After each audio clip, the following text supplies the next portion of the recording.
You are listening to the BlahCade Pinball Podcast. I'm your host, Chris Freebus, aka Shut Your Trap. Joining me, as always, halfway across the world, Jared Morgan. No, it's pretty much all the way across the world, really. Yes. No, you're halfway across the world. Oh, yeah, I guess. I never disputed it before, but it's like I'm down the complete opposite end of the world. Yes, the bottom end. You are the. Well, I shouldn't say you're the longest plane ride that I could possibly manage. I think I'd have to go if I flew to like Rome or the Middle East somewhere. Then it would be just slightly longer. But for me, it would be London. Like Europe is the longest plane trip. Yeah. Okay. I think the continental US is like about 19 hours from here, all up. If it was like direct flight, and then it's like 21 hours to Europe, I think. Okay, it was when we went, and I'm on the west coast of the States, so when we went to Australia, it was a 15-hour flight. Okay, yeah, it might be 15. So I think I did when I went over. I did a hop over to New Zealand because it was in New Zealand I flew on, and that added a little bit of time to it, but it was still better because you got a bit of a break to walk around and stuff. So yeah. Which, for the record, folks, if you've never been on a 15-hour flight, they suck. Yeah, they really do. There's nothing positive unless you're in business class. Then they're great, right? Because I've been on both. We've kind of come to the conclusion that if we ever take a flight that is that long again, that yes, we're going to upgrade out of economy and you just for your own sanity, because you can't sleep. I mean, you can get a little bit of sleep, but it's not going to be great. And then the problem is even if you slept for 8 hours, you've still got 7 hours on a plane. Yeah. And it's miserable. You can't get up. You can't stretch. You got that clammy, grimy feeling, overtaking you. It's just the worst. And then you're like, when you first get on the plane, you're like, oh, cool. I got the little TV screen in front of me. I'll be able to watch all these movies. Yeah. After about 3 movies, you're just like, okay, I'm done. Yeah. All right. I'd like to get off this thing now. I don't want to be on the ride anymore. No. It is not fun. But you just gotta the thing is that with long haul plane travel, I think some people, they prepare if they know they're going on a long trip, a long haul flight. There's actually ways that you can prepare for the flight that make it a lot more enjoyable.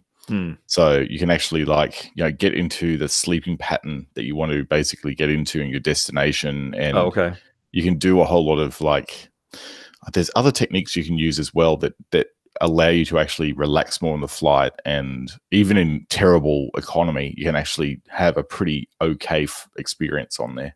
Yeah. So it comes down to preparation, I think, when you're doing those long haul flights. But if you're when I went over to the US that one time. It was horrible. I was operating on, I still think it was the best way to go. Basically, get off the plane and immediately start drinking, and you don't actually get jet lag, because you get drunk and you put yourself into a different state. You just replace tiredness with drunkenness, right? And it's fine. And if you're going to San Francisco, they got great beer there, so why not get drunk on great beer? There you go. And delicious Mexican food. That's just called California. That's just called California. That's quite true. Yeah. It's not just San Francisco, believe me. No. So we've got a couple of things that we're going to touch upon. Again, it's one of those smorgasbord episodes here, but we're gonna first off let's do some Zachariah stuff. Mart kind of wanted me to. Mart is the community manager for Magic Pixel, and he kind of requested, "Hey, can you mention one more time about the Zachariah starter pack, which is $5 to buy? You get basically 8 variations of tables, and you're getting some of the retro, you're getting some of the actual recreations, and then 1 remake. And for $5, it's a heck of a way to sample it. It's funny because I was having a little back and forth, and I was telling him, I go, for your free tables, and this is me taking a page out of Zen's playbook. I said, for your free tables that you offer, you should really offer one of the remake tables, because me, even being a pinball nerd, the Zaccaria tables are hard for me to get into because they're so foreign. Well, they are. They're very Italian. Yeah, they are not. And it's not just, I'm not talking about, language translation here. The layouts are not like anything that was being done stateside. And no, very bizarre, like ramps and weird positions and things. Well, even the slingshots cover up part of your flipper. Yeah. So the ball lands different. The way you shoot the ball is different. It's just the geometry is so different to what. So if you were used to, if you had recently purchased or had been into Zen, had been into maybe Pinball Arcade before, maybe you didn't get a sampling of that, but you're like, hey, I want more digital pinball. And so you're like, hey, what's the Zaccaria thing? Oh my gosh, they've got a ton of tables. Yeah, let's go. Let me try this out.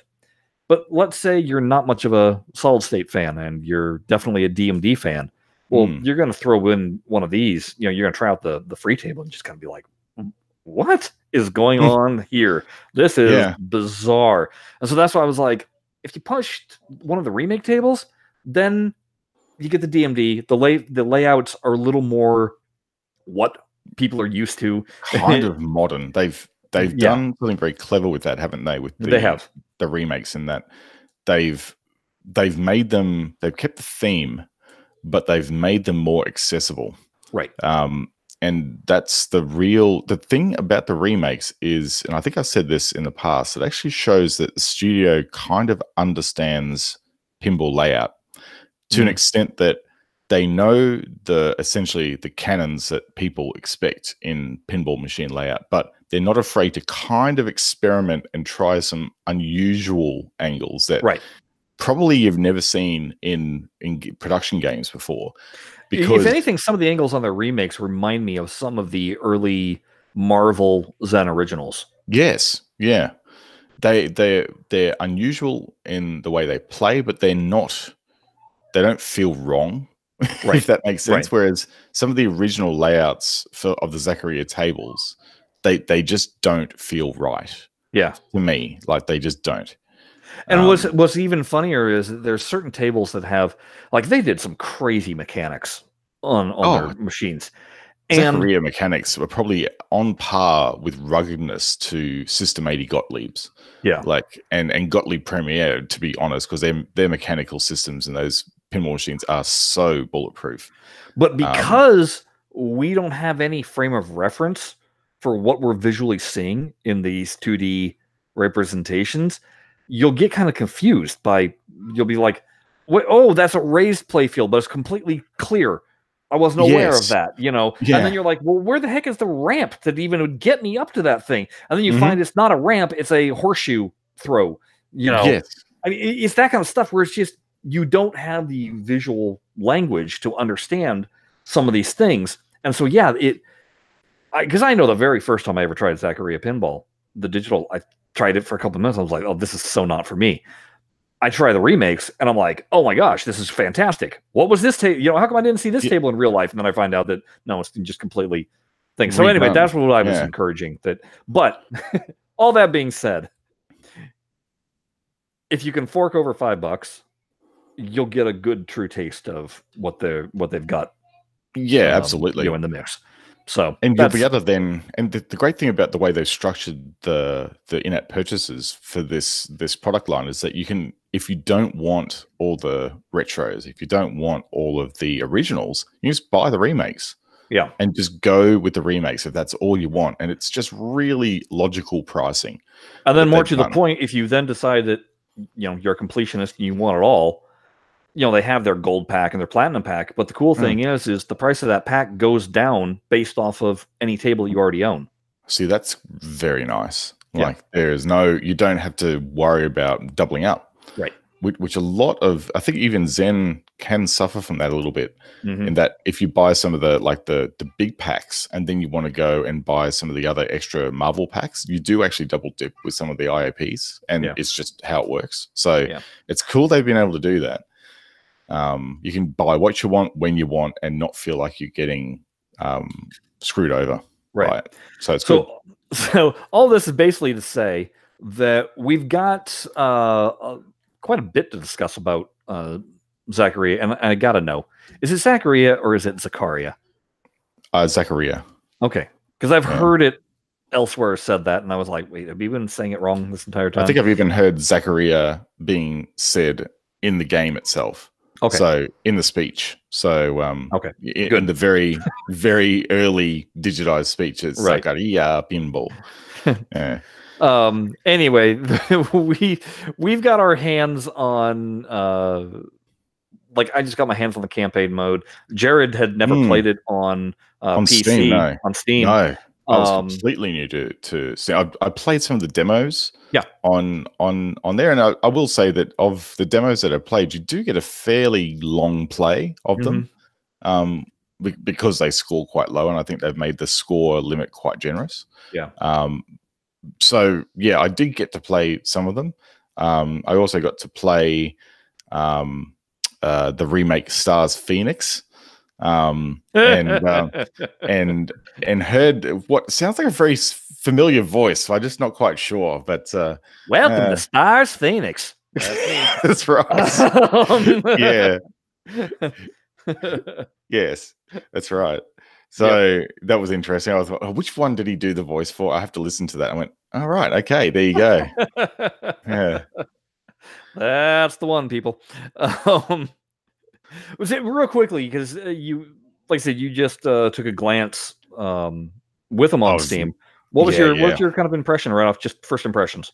Oh, look, I knew what the originals played like based on my experience on Android. So I wanted to focus mostly. I just really only had about an hour and a bit. Like, it was late in the evening, and I just wanted to have a quick go before today. And so I focused on a couple of the remakes, Magic Castle, because it's such a well-known table.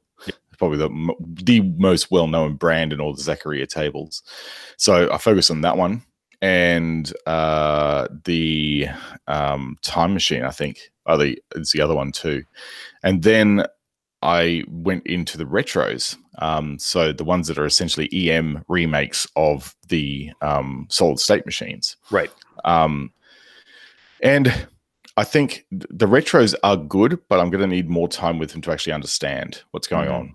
And I know that they do actually have proper rule cards for them on the apron. So if you go into Table Explore mode, you can actually see the rules that you need to meet to do it. They're not just random. They're not just games with a DVD, not DVD, a DMD added. Right. There's actually a way to play them. So I will need to spend some time on those. The thing I liked on first impression is that you get a live representation of where you are on the leaderboard. So that was kind of neat. Like, you're playing, you go, oh, I'm now 265th. Oh, now I'm 235, and you keep seeing that little clue that you're actually progressing up higher in the leaderboards, and I like that. I like the fact that you get an understanding of where you're sitting. So yeah, I think Magic Castle remake was interesting in the fact that it seems to be very heavily weighted on the pop bumpers. So if you can get the pop bumpers down, the way you do it is the pop bumpers will give you 5 million if you count them down to 0. But you can shoot certain targets on the table that will reduce the number of pops you need to get that 5 million. So if you do that, you can pretty much open the table up and just start scoring heaps on it. The other one that I played was, I think it might have been Time Machine. It was Shooting the Rapids, the one with the American Indian on it. That one, I was playing it in simulation mode because it just felt better to play all those in simulation mode. But I was having a lot of trouble making the ramps when you enter the mode, because you've got this sort of spinning platform, and you shoot the ball into the spinning platform on shooting the rapids, and that starts a mode. The first mode is you got to shoot the ramps 3 times. And for some reason, I just could not shoot those ramps at all. I could not dial myself in, and I was in regular play, like the non-simulation mode. You could shoot the ramps and make it around, but every time you made a shot up there, it just it got a halfway up the ramp and just bricked and came back down again. It was very strange. So I don't know. I have to work out what's going on there. But so I sort of went off the remakes a little bit and wanted to check out some of the other offerings, and I went into as I said previously, the retros. Yeah. And so for those who haven't seen, the retros are essentially EMs, and they're laid out in classic EM style. And the thing that I was talking with you before we started recording is that I think Zachariah and the table designers really have a good grasp on what is EM when they've done these remakes, because there's some EMs with 4 flippers down the bottom, like 2 sets of 2, and they operate with all the right flippers will flip in series and the left flippers will flip in series. And you see that on some of the earlier EM designs, like from Gottlieb and the early Williams EMs, where they were just experimenting with different flipper layouts and stuff, and that was kind of crazy. And so they've done that in these EM remakes, and it makes for a very, very different gameplay experience on the EMs. I forget which one it was that I played. I think again I went with Magic Castle and Time Machine, and I think it was Time Machine that just the whole top of the playfield is just pops. and not passive pops, but active pops. Right. So the ball just jiggles around there for what feels like ages. Yeah. And then when it eventually makes its way down to the bottom of the table, you're basically in serious peril. Right. It is so dangerous. As the case with all EMs, all the points are at the top of the field, and once the ball's down at the bottom, you're just like, crap. Danger, Will Robinson. Yeah, it's real. It's brutal. So they really got that aspect of it down. But it's just very interesting. There's some of the mechanisms, I guess, on the EMs are probably bordering on not physically possible in real life. I think the Stars Phoenix EM has basically a collection of sources up the top of the playfield that's in a star configuration, and they're so tightly grouped that they're just, I don't think, would be room for the mechanisms underneath the playfield. So there might be if you made a special mechanism for them, but the basic mechanisms that you use for saucer ejects and stuff like that, I just don't think they'd be able to group them all in that area. But it makes, again, interesting gameplay, because the ball will eject from one and then sometimes end up in another one of the star quadrants, and it sort of essentially juggles the ball around up there. So there's lots of interesting gameplay to be had in these older EMs, and I think I'd probably like to delve more into those, because there's something about them. They've got this feeling about them that just feels really good. So I think I'm going to be looking at those probably more than the remakes, I think. Okay. So like we said, we're gonna kind of delve into this stuff more deeply. Hopefully it'll be the next podcast that we do that in. The other thing that I want to do, they're preparing to have it come out for the Xbox. So they've already got it on the Switch, which I wasn't aware of. I'm gonna have to take a gander at that. Yeah. And so they have it for the Xbox. They don't have it out for PS4 yet. But Mart wanted me to kind of convey, hey, if you guys got questions, specifically about the Xbox, but I'm saying, hey, how about just in general? Don't ask about the Google Play thing. We already know what's going on. Yeah, we already know the answer is. So let's not deal with that. But just in general, questions about Zachary,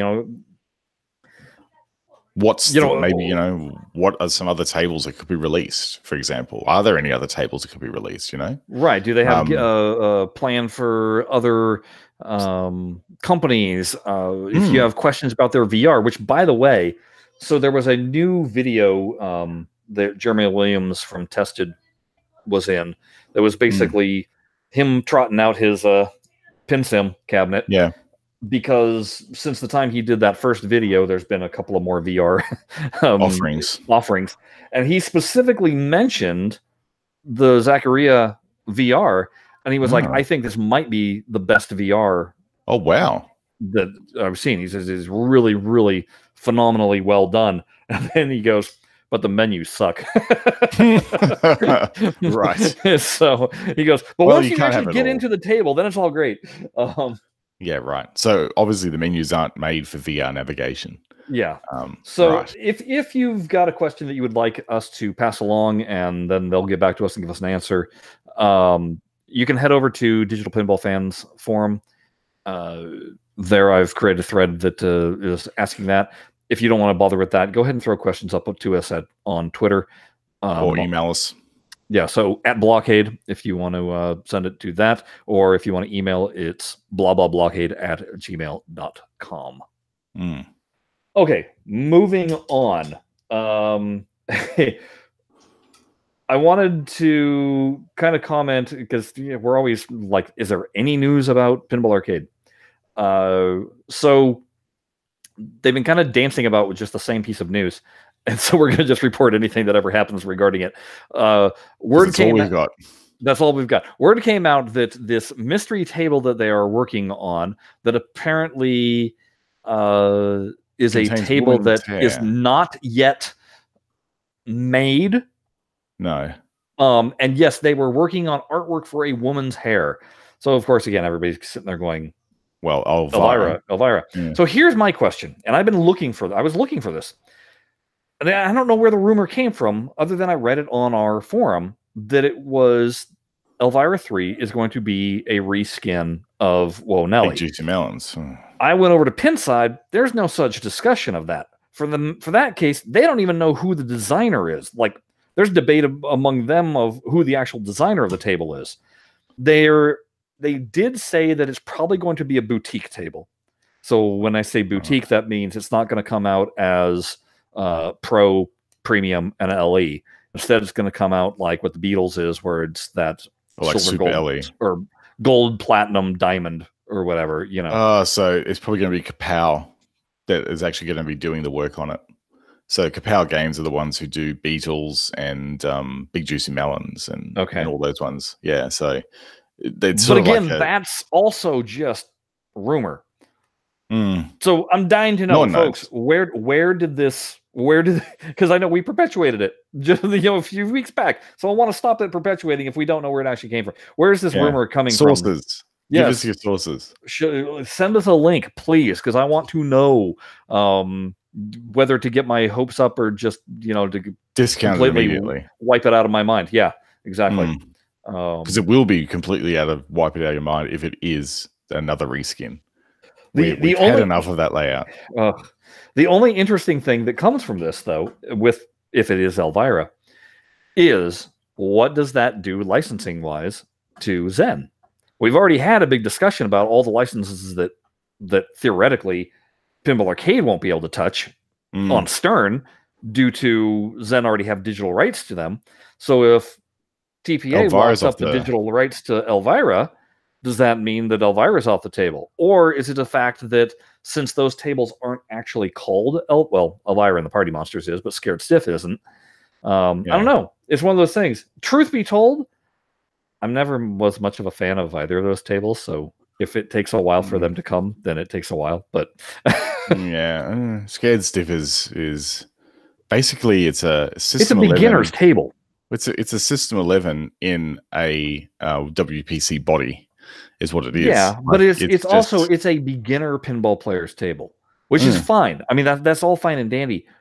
But when you're playing it at home digitally, it gets old real fast. Quick. So, yeah, once you've got Scared Stiff, you've essentially got the wizard mode. Yeah, and that's it. That's it. That's it. You're done. There's only so many times the double entendres are funny. That's right. Which would be interesting, if we are speculating that it is Elvira, think about the amount of double entendres they could jam in with the amount of memory they have now. Like they could just go to town with the amount. I would think that you would never have to listen to the same double entendre again in the same game with the amount of storage they have now with Pinball. So Cassandra could just go nuts with her call outs, basically. Yeah. I don't know. We'll have to see what comes of that. Okay, moving on. Spacey's Arcade, Greg over at Spacey's Arcade, he posted a new video, and it was basically showing off Volume Pack 3. And folks, if you he threw a lot of love our way, Jared. He really did. Oh, did he? Very nice. Because he basically came down to if you actually want to know what's supposed to be going on in these tables, go listen to Chris and Jared. Thank you. Don't come to me for that. So yes, we'll accept that. Here's where I'm going to throw it back his direction. Folks, if you want to know about cabinet mode and what to expect out of cabinet mode and what you should want out of cabinet mode, watch his videos. He hits on stuff that I'm like, oh, I never thought about that. That's a good point. I mean, even something as simple as this, because he's basically been saying that though Zen has made a cabinet style offering for Williams Pinball, it's still not true cabinet mode. And the community in general hasn't swarmed in to make it so. But one of the things he was talking about was, he goes, when I nudge the table shouldn't shake also. The vision shouldn't and that's shake. A carryover from us just in our normal screens. Yes. So that's one of those things where I was like, I would have never thought of that. Thought of that, yeah. Wouldn't have ever come up. So that's a point. Yeah. The little things, the subtle things that break the illusion, right? Right. The other interesting thing is he just recently acquired a real Theater of Magic. Oh, okay. So he, turns this one on first and immediately is like, oh, I don't like the lighting. It's like, this doesn't look like mine. It doesn't, it's not, it's lacking the dark. It's lacking the pizzazz.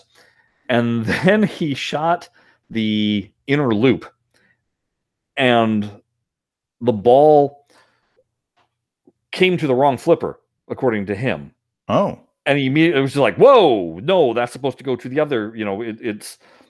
If I shoot the kick-out's wrong. Yeah, the loop kick-out's wrong. So it was kind of interesting. He's gonna do a side-by-side video of the two. Probably do overlay like he's done before. Yes. Yeah, because he's also got a real... he's really got a gripe about the ball speed. In Zen. In Zen, yeah. I personally love and see all my comparisons for ball speed are to what was happening in TPA. Mm-hmm. And my thing with TPA is with the ball, it seems to always move at an equal speed until it hits an object, and then that'll change the speed. Whereas with Zen, you can noticeably see a ball reach an apex and then speed up as it rolls back down. So like I said, he brings up a lot of points that if you're at all into cabinet mode, or you just got to check him out. Like you got to check him out. Yeah, well worth it. His videos are usually an hour long, and they're pretty entertaining.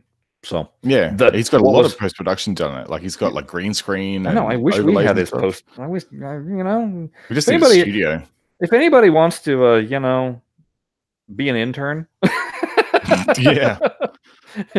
wants to practice doing stuff for YouTube, making videos look cool and presentable so that we can get a mass following, that would be great. Yeah, it would be great. You could put like kangaroos jumping around the main street of Brisbane behind me, because that's what actually happens here. And Chris would have like palm trees and palm trees and California burritos floating around behind him. Right, exactly. Yeah. So one of the things that I want to highlight, and this is great, turns out he has never touched a Champion Pub, and he was calling it Championship Pub, which was kind of funny. Yeah. Champion Pub or a Safecracker. He's never touched them, never seen them in real life. Oh, in real life, okay. And more to the point, it sounds like he had never even played them digitally. Oh, interesting. So he starts flailing away on Champion Pub, and it's that if you've ever wanted to see somebody's first reaction to sing something, it's in there. And he was just like, oh, there's like, oh, look at that. And he's like flailing away. He's like, I have no clue what I'm doing. it was look at the jump rope. Oh, look at the speedball. Like all these little features in that table. Well, the funny thing is, because he turned off the event cams. Oh, right. So the jump rope thing happens, and he's like, oh, I was supposed to do something. And the same thing with the speed bag. He's like, oh, I forgot that I'm supposed to, and then he throws in Safecracker. And Safecracker, it's a love it or hate it table. That's all I can say. I never hear just, oh, it's all right comments. It's either I love that table or I hate that table. Yeah. And within 30 seconds, he's in love. Oh, good. And so it was really kind of fun because he was just so excited about it. And he was just like, I got to dig into this one and find out what the heck is going on. It sucks you in. It's what it's designed to do. Yeah. It is designed to pull you in, it's very cleverly designed in the way that it unpacks the gameplay, because of the way that board game, you interact with the board game and the way it just taunts you and it's very much that, oh, just one more. Yeah. I'll just do one more. If it appeals to you, that's the reaction you get from it. I reckon I could get that vault this time if I just do this one thing. And there is a lot of subtlety to what you do on the playfield and how that affects the board game as well, which is a really nice interlink between the two gameplay modes in the game. Mm-hmm. So there's a lot of stuff you can do to make your board game experience a lot better in that game. And the only way you're going to find out about that is to just play the thing and experiment, because you've got no problems about credits, because it is hungry in the arcade. You will just burn through your coins in a rapid fashion in the arcade. Okay, moving on from there. So this past week, Zen released the Volume 3, obviously, and it also hit mobile, which we had not had a preview of. No. So I was very curious to see what was going to happen, because as we all know, I made a big old stink about how easy it was for me to unlock the table, and you all are a bunch of whiners. And well, bitching and moaning about it, weren't we? Yes. Yeah. And so then I was like, okay, let's see what happens. Am I now in the same boat as everybody else? Yeah. Ladies and gentlemen, I'm in the same boat as everybody else now. So yeah, which was welcome. Yeah, it's quite shocking to find out. Oh, wait a second, I'm gonna have 100 Zen coins to upgrade to 4. Holy crap! Okay, I guess I won't be spending a coin per card flip every single time now. I'm gonna be hoarding those. Yes, they're basically like unobtainium gold for you, right? Now, and you don't do anything except hoard them. So now here's the advantage that I have. Since I already have all the tables, the other ones fully starred and upgraded, I'm only earning parts for these 3 tables. Yeah, you're lucky. Okay, so I'm good there. Yeah. But I played the first day that I had the app, I was busy, and I only played the first 2 daily challenges. Yeah. But I was like, okay, I'm curious to know, like, how in the weeds am I going to get on this? Mm-hmm. I'm diving down a rabbit hole, folks. And I'm going to take you all with me. Basically, because I'm going to have to decide, was I wrong to be mad at you for being a whiner, or am I going to become a whiner myself?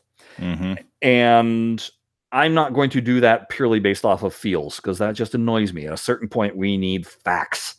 Yeah. And so, ladies and gentlemen, when it comes to facts, I am now making spreadsheets.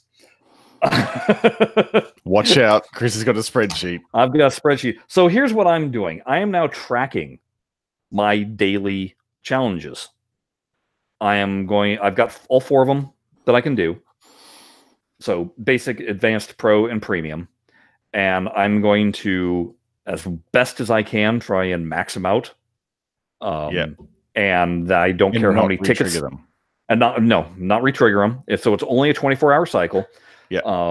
So only what you get basically for free without spending any money. Yes. Yeah. Yes.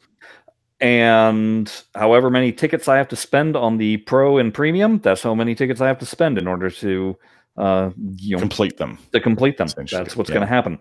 I am tracking also. So I'm also tracking what challenge.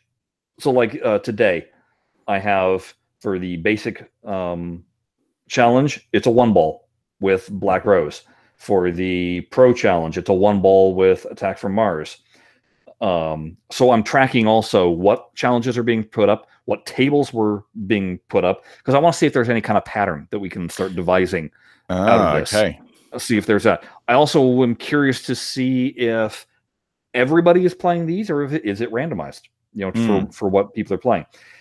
I'm then tracking each time we get the 5 cards to flip, what each card flip is. Apart from the ones that you don't see because you don't flip the coin. Right. So I'm going to flip 4 out of the 5. So I'm right. Flip 3 for free. Watch the video. Not going to flip the coin one. Yeah. So I'm going to track what it is that I'm earning. And I thought, oh man, I was so excited because on the first 2 challenges that I did today, the card flips matched yesterday's card flips exactly. And I went, oh, is this something? If this is the case, then we can know exactly what to expect out of the card flip. And it fell apart, 2 challenges instantly. later. Yeah, so I was really bummed because I was like, thought I was onto something. I'm also keeping track of what are the scores that you need for the 5-star, the 10-star, and the 15-star. And the 15 across the different modes. That has already yielded some interesting results. Just real quickly in terms of, like, okay, let's say to get the first 5-star, you need to score 5 million. I'm just going to go general random, right?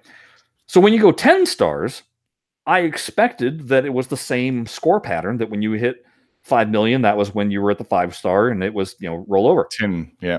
No, that's not the case. The scores actually go lower.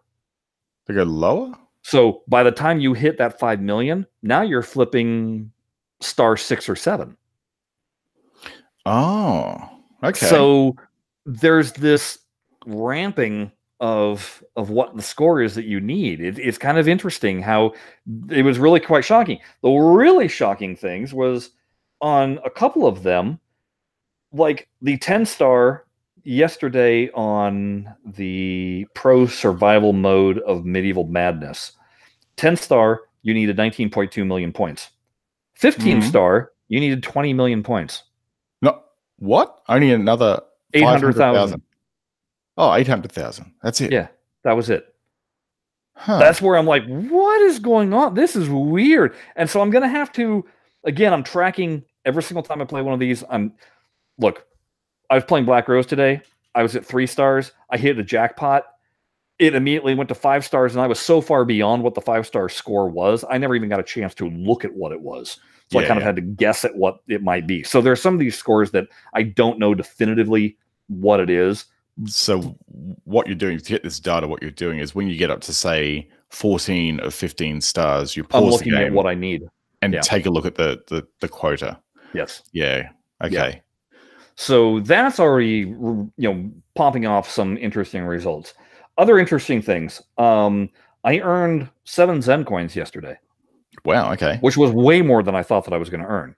Yeah. That's quite a lot. Yeah. I won 685 tickets in the card flips. However, I basically went into the negative by 625 tickets. That's how many, or excuse me, it was 685 tickets that I won. And I went into the negative 625 tickets for all the times I played premium and pro version. Because it's, was it 15 tickets for pro and 25 for premium? Wow. Wow. So you have to work out whether you sacrifice 3 extra goes at the daily challenges versus 1 go on premium. Yeah. And I guess what's going to be interesting there is what's the payoff? Exactly. Like what is the payoff between 1 go at a pro or premium challenge versus 3 goes at the dailies? Now, what I have noticed is when I've been playing the premium and to an sense the pro, the ticket counts that you win are higher. It's in like the pro and premium. That's where I'm winning 75 tickets. Ah, right. So I earned 5 table parts in premium. Okay. So the numbers do increase a little bit on that aspect. What I'm dying to know is, so let's say, you know, today I play Black Rose 1 ball in basic, or okay. If I play 1 ball Black Rose in premium, are the point totals higher? The point requirements, are they higher? Oh, yeah. Are the point requirements higher and therefore the payout higher? Exactly. So that's something that I haven't been able to confirm, that I've been kind of curious about. So I'm also keeping track of, you know, how many table parts I earned. Like I said, I'd earned 7. I'm going to be keeping track of, because I had to pay. I upgraded 2 tables to 2-star, so that was 1,500 tickets that I had to spend right there. Yeah, it's correct. So it's going to be interesting to see where that all goes. And this is a quandary I've got at the moment. Like I know I've got 3 tables to get up to 2 stars eventually, and I've got 3,000 tickets saved up. And of course, I've all the tables that are 2-star at the moment are tempting me to upgrade to 3. Right. And I'm going, nah, I'm not going to upgrade you yet. I'm going to wait until I've managed to scrape together the table parts, because yesterday I got 2 lots of 3 Safecracker parts, so I've got Safecracker unlocked now, and that was really surprising. I wasn't expecting to get 3 in one drop. Went, wow, okay. And it's true that as another forum member pointed out, your parts do carry over, because I had 6 parts, and then now I'm 1 of 15 for the level 2 unlock. And see, now this is the first time I was able to confirm that for myself also. Yeah, that's right. Which is nice, because I know that I've definitely got a good backlog of parts for when I eventually upgrade some tables to 3. Right. And the thing is, I think at the moment there's not really much benefit in upgrading tables to 3, because the chances of that table cycling in to a daily challenge, because it is purely random what ones get cycled in, is 1 in 6. So you're better off just saving your coins if you get to upgrade all the tables. So at least you get them appearing in the daily challenges, and you have more games to play. Right. I think that's probably a good tactic. That's pretty much probably a very obvious tactic to use. But if it's not apparent, I would suggest doing that. I should also note that it only took me 2 days to get all my tables up to 2 stars. Because you have those extra 2 challenges unlocked. Because I have the extra 2 challenges unlocked, and because I'm only earning table parts for those tables. So here's where it gets interesting. Because, you know, people could get in the same situation that I am by simply buying the tables.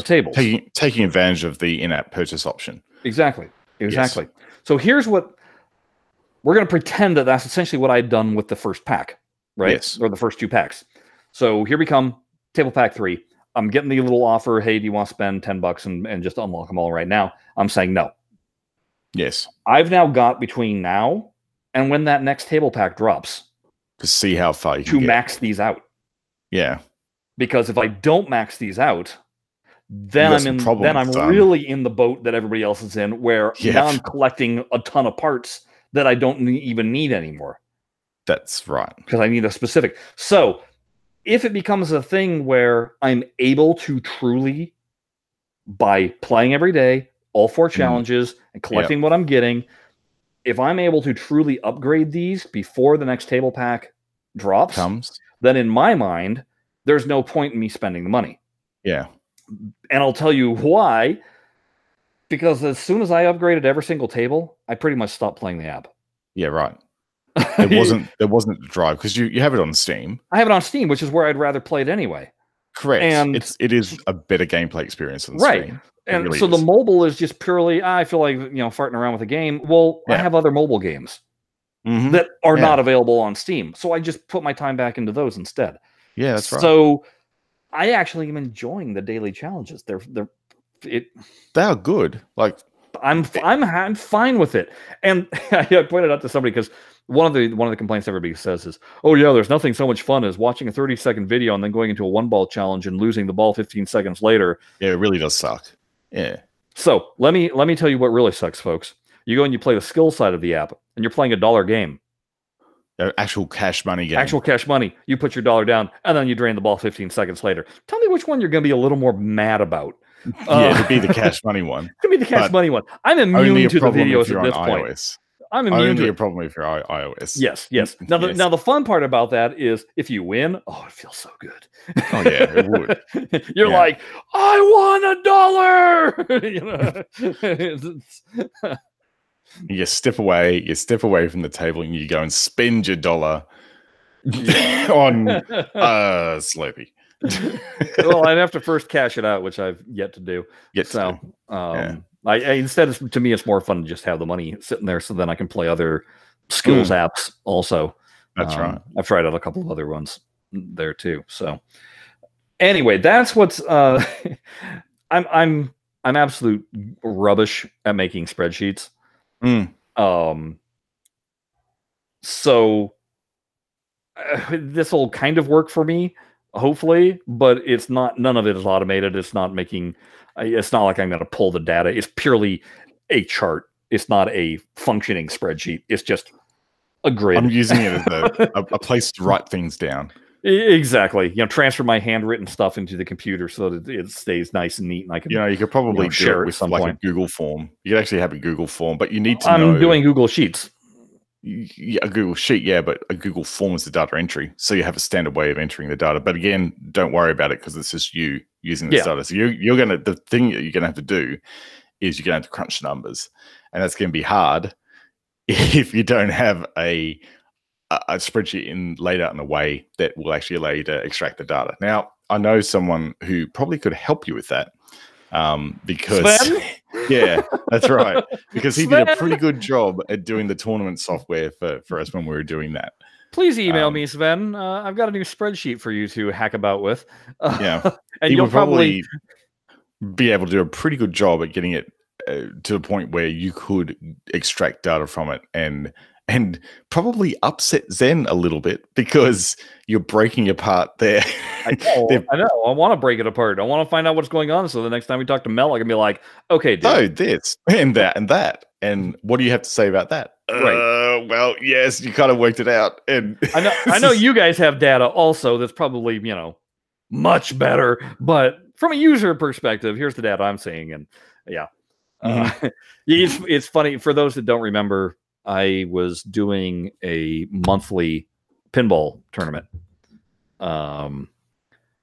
We were doing table of the week, and then we would do tournament of the month. And tournament of the month would basically take all the tables of the week or that we had done for the past month and throw them into a tournament. And it was all on the honor system, and people would submit their scores to me, and then I'd enter them into this spreadsheet.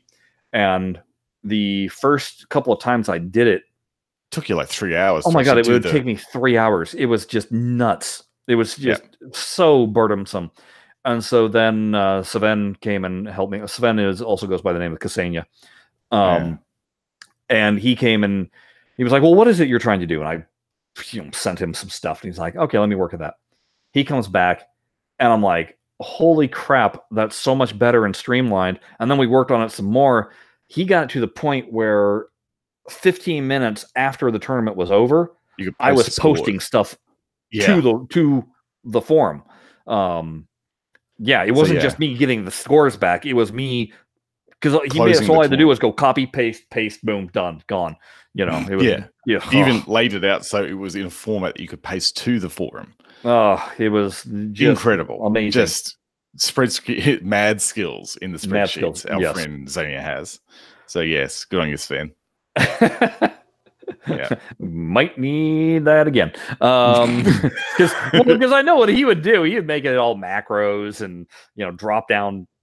He'd make it so he'd basically analyze all the different possibilities you could have in the modes, right? What categories of unlock you get, whether it's a cosmetic, whether it's a thing, Right. So cosmetic it was. So on YouTube, I said, welcome to analytics. And that's basically what we're trying to do here, except for I don't have a clue how to actually do analytics. I know what it is in theory, but, actually, look, I don't do baseball. No. But, if anyone is out there who is not just Sven. If you're a number nerd, talk to us. then yeah, I think Chris would like to hear from you. Exactly. And I would. if the thing is, what would be then interesting is if we had a standardized way of recording the data, then other people could join in, and that's the other thing. The more data we have, the better it would be. Then essentially, you could really piss off Zen, because then we would actually have cross-sectional data based on different potential user buckets, right, from Zen, and we could kind of unlock the way that they're doing things. Yes. so there you go. So for those of you that are angry about how the mobile app has been taking place, here's your chance to issue revenge. Even. That's right. Yeah. That's Don't get mad. Get even. Yeah. Or get recording your data. Yeah. Log your data for great justice. So that's all I really have to say about, which is a lot, right? About the mobile version of the app, because that's all I've been playing is the tournament, and I've only had one daily challenge that was a new table, and I haven't touched them since unlocking them to just even see how they generally play. I'll probably do that this coming week, but so yeah, I'm gonna be. I created a special thread over on Digital Pinball Fans. You can follow along at home. Yeah, after every 7 days, I'll kind of post a summary of what's going on. I'm not going to post the sheets unless somebody again makes something awesome that's easy to post.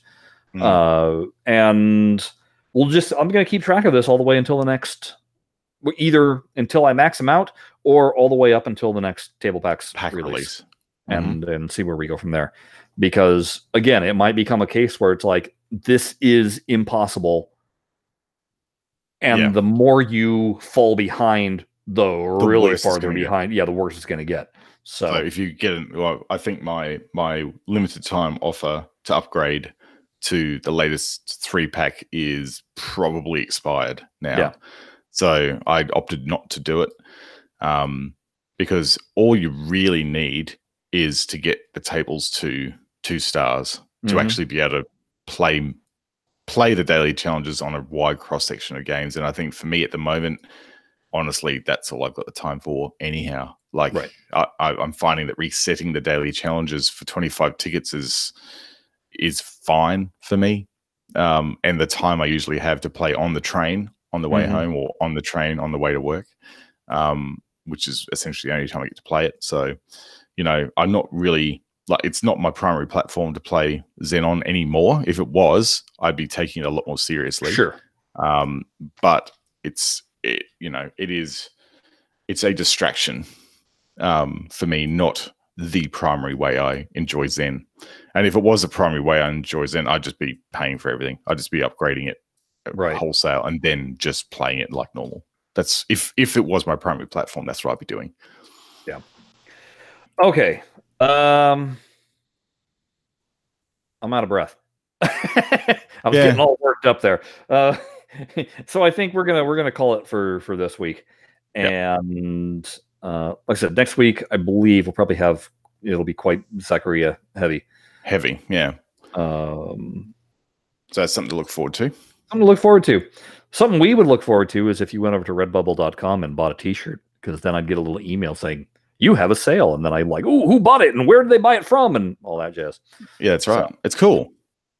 Or a cup, or a mobile phone holder, or any other number of different merchandise options you can get from Redbubble. There's lots of different things you can buy. So stickers even. Cover up your Apple logo on your computer with a BlahCade logo instead. It's a much better choice. Much better. I'm also going to be, and I'll just kind of put this out there, I'm going to be visiting my friend that carved out all the wood for the microcab there. Oh, yeah. And probably try and finish this thing off. I got one thing I need to troubleshoot on it. Once I've troubleshoot that, then it might be back into the idea of, hey, do you want me to build you one? Because it's not going to come assembled like that. I'll tell you that much. No, it'll probably going to be a flat pack. It'll be like IKEA, but with electronics. And I'll do all the soldering for you, and then you'll just have to plug in the wires in the appropriate spots, and you'll have to nail gun or screw the however you want to assemble it. However you want to do that, and then you can paint it. Nails it. You can paint it however you would like. It'll be awesome. Yeah. But yeah, that's I honestly don't know if there's any interest in it at all because it is going to be expensive. So yeah, it will be expensive. Yeah, that's for sure. I mean, it falls into that category of if you're doing it for yourself as a hobby, it doesn't matter how much time you put into it.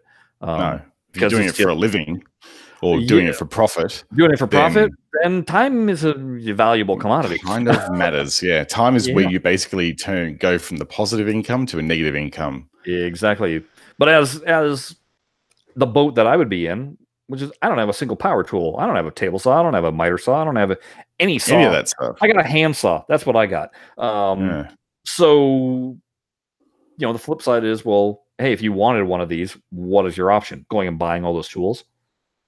Well, now you're really into it. So maybe it would be better to have somebody that already has it all mapped out do it for you. Yeah, that's right. Just saying. And hey, the more if I get responses from people that are listening to this that are like, yes, I'm interested, US based only, because I have no idea how shipping overseas would be a nightmare. Don't even anticipate shipping it overseas. Number one, you're shipping wood. You would have to actually have it treated for international export. So don't even. Oh yeah, there you go. US based only customers. What you could do though is you could upload the plans. And then people who are interested in replicating those plans locally, you could then they can do that they can just go do that by going to the tested website. I mean, he's got all the. So you just basically use his plans. Yeah, essentially. Right. Okay. Well, there you go. So they go and do that and find a mate with some power tools. Find a chippy chippy If you can find a chippy mate, which is a person who is a carpenter. Thank you. Australia. A chippy. Chippy. Chippy, because chip wood. The chips of wood come off. It's a chippy. I gotcha. Yeah. Find a chippy and get them to basically cut everything out for you. I mean, that would be what I'd do. If you want to do it yourself, because I mean, you got to have straight lines with this stuff. Otherwise, it looks like crap when it all goes together. Yeah. And I mean, I did measure mine to match an actual pinball cabinet. Height, width, all that jazz. So yes, mine will be built differently than somebody that uses his plans. And his plans, his initial plans were for foam core, and he then had a carpenter friend do it, because you got to remember, when you're dealing in 3/4 inches, that makes everything else. The numbers they don't throw out. It ain't 2D on a Photoshop kind of deal. So yeah, exactly. Not as easy as you think. No. So anyway, if you're at all interested in this and knowing that it's going to cost a bundle, hey, feel free to contact me. It might motivate me even more to get it done. to get this done. So, all right. We already gave out the Twitters. We already gave out the emails earlier in the show. We did all the socials. We did all that. So, hey, folks, thanks for listening. We appreciate it.